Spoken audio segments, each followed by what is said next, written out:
बिस्मिल्लाहिर्रहमानिर्रहीम। अस्सलाम वालेकुम एवरीवन। कैसे हैं आप सब लोग? मैं बिल्कुल ठीक ठाक हूँ, शुक्र अल्लाह ताला का। और आज फिर हाजिर हूँ एक अल्हम्दुलिल्लाह से नई व्लॉग के साथ। तो दुआ करती हूँ आप सब भी खैरियत से होंगे।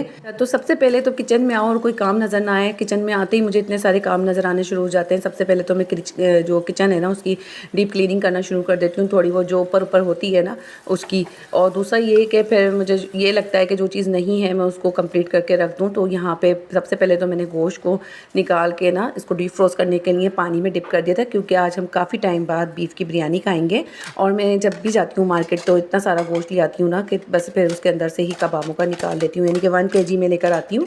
उसी में से ही थोड़ी बहुत बोटियाँ मैं कबाबों के लिए बना लेती हूँ, और फिर उसका लेफ्ट ओवर जो गोश्त होता है ना उसकी मैं बिरयानी बना लेती हूँ। और जो जितना भी चिकनाई वगैरह होती है ना जो बिरयानी में डलती है वो ज़रूर डलवाती हूँ एक्स्ट्रा। अच्छा, तो बिरयानी के अंदर गोश्त की मैं अगर चिकनाई नहीं डलवाऊँ तो मुझे बिल्कुल मज़ा नहीं आता। और बकरीद के अंदर भी जब भी इस तरीके की जो खाने वाली चिकनाई आती है ना वो मैं बिरयानी के पैकेट्स जो बनाती हूँ उसके अंदर ज़रूर डालती हूँ 2-3, वरना क्या होता है बिल्कुल ही रूखी रूखी सी बिरयानी बनती है बीफ की।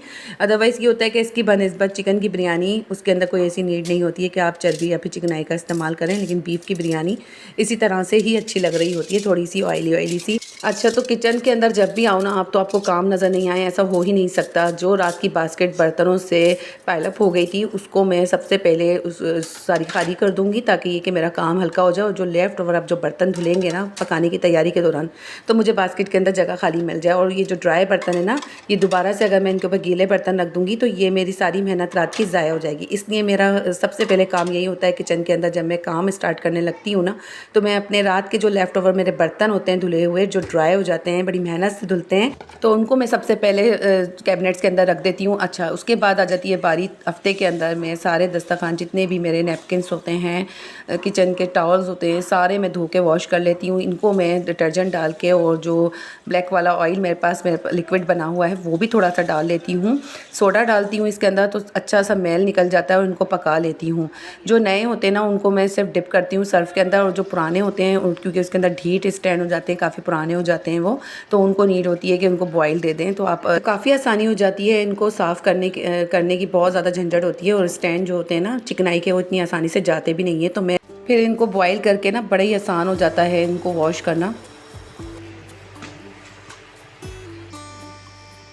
ओपन जगह या फिर गैलरी और सहन छत सब बहुत नेमत होती है। उन लोगों से पूछे जिनके घर बंद होते हैं, तो मेरे लिए ये गैलरी नेमत से कम नहीं है।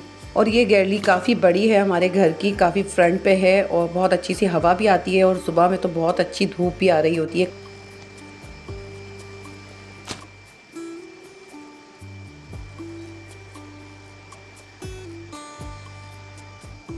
और यहाँ पे दही जो मैंने जमाया था ना रात को, तो ये हमारा बनके रेडी हो गया है बहुत अच्छा सा।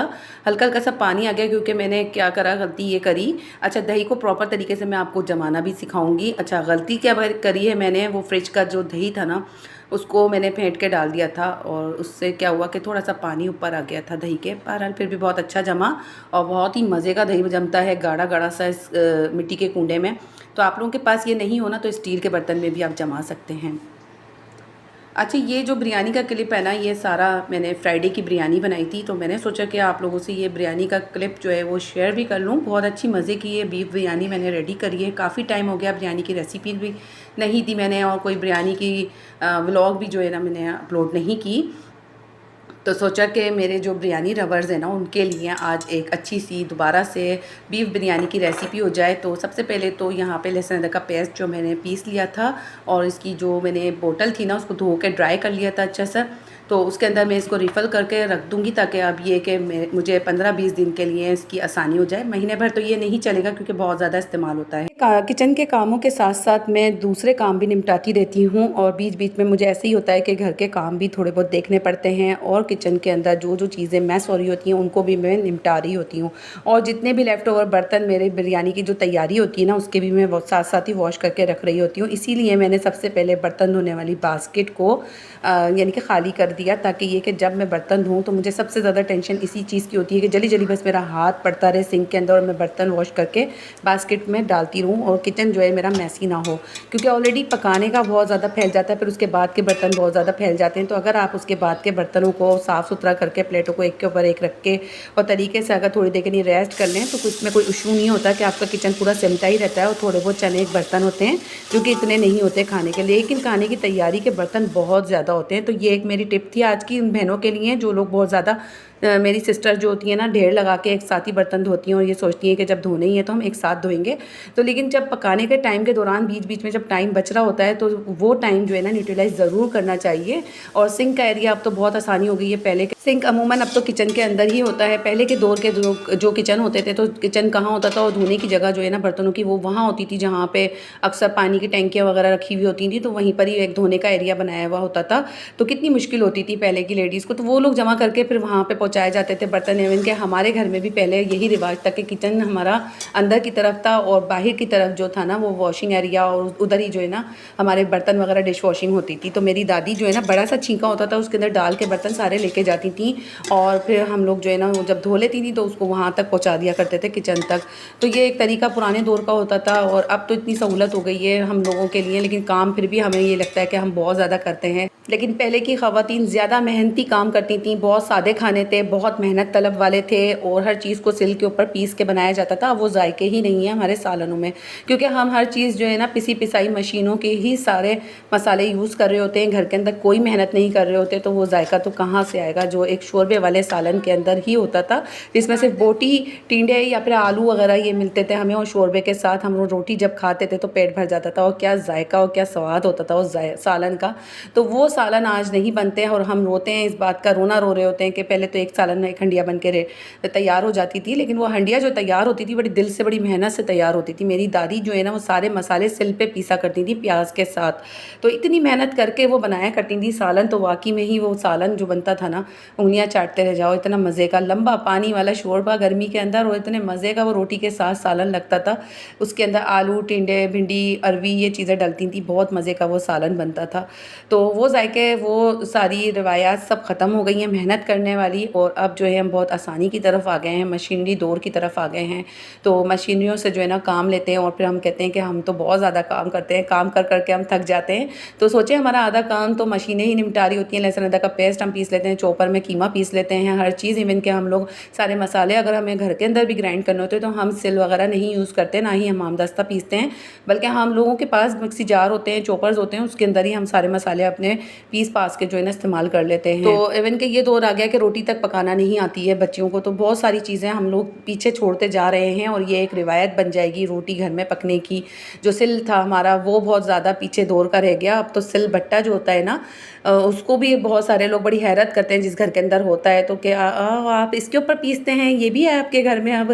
तो मतलब इतना हम लोग आगे आ गए हैं और वो चीज़ें सारी पीछे छोड़ दी हैं। जो हमारे बड़े थे ना वाकई में वो मेहनत करके ही गुजर गए, सारी ज़िंदगी अपनी मेहनत में गुजार दी और उन्होंने कभी भी सुकून से नहीं बैठा, आराम नहीं किया।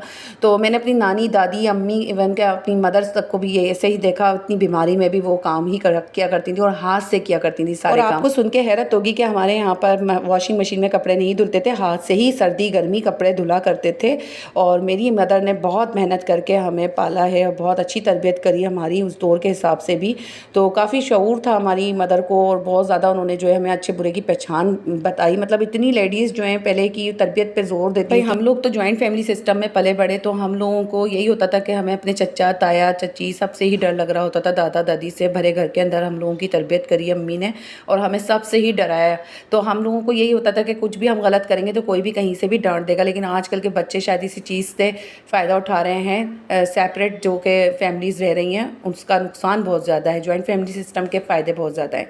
चले तो आज की व्लॉग में यहीं पर ही एंड करती हूँ। व्लॉग आपको कैसी लगी? थोड़ी सी गपशप करी थी, थोड़ा सा पहले के दौर का और इस दौर का जो है मैंने मवाजना दिया आपको और उसके साइड इफ़ेक्ट्स और बेनिफिट्स भी बताए। तो आपको अगर व्लॉग अच्छी लगी तो छोटा सा लाइक कर दिएगा, चैनल को सब्सक्राइब कर लिएगा। और बिरयानी हमारी रेडी है, तो ये बिरयानी जिसको खानी है तो वो हमारे साथ शेयर करें। इस बिरयानी को बहुत मज़े की ये बीफ बिरयानी बनी थी, तो इसकी खुशबू जो है उम्मीद करती हूँ आप तक भी आई होगी। बहुत मज़े की सुपर हिट बिरयानी बनती है ये। तो मिलती हूँ नेक्स्ट व्लॉग में, जब तक के लिए अपना बहुत सारा ख्याल रखें, अपने बड़ों का बहुत ज़्यादा ख्याल रखें और मुझे दुआओं में ज़रूर याद रखिएगा। तो मिलती हूँ नेक्स्ट व्लॉग में, जब तक के लिए अल्लाह हाफिज़।